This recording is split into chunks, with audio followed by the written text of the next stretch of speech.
Hello, my name is Ariel Malka, and I will be giving a class today on the book Our Heritage, written by Eliyahu Kitov. So we learn on the 7th of Adar that Moshe Rabbeinu was born and died on the 7th of Adar, and he lived to 120 years old. We learn that God completes the days of the righteous. On this day, there is a custom of the pious and the meticulous that you fast on this day. And there's as well a special tikkun prayer that you can say. So we also learn that there's two things that you should have in mind during the 7th of Adar, which is the waiting for salvation and the fearing of divine judgment.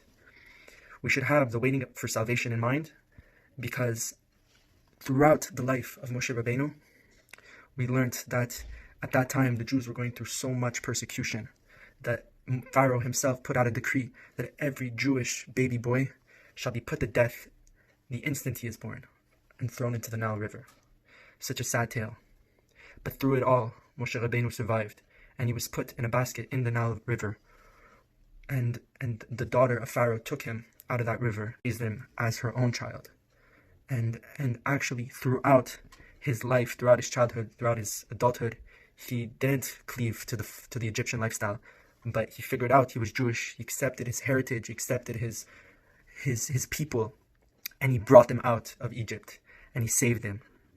We also learn that you should have fear of divine judgment on this day. For even though Moshe Rabbeinu was the master of all prophets, he was also not able to hide away from sins and flee from punishment. For even the smallest act of hitting the rock, he was punished and received the punishment of not going into Eretz Israel.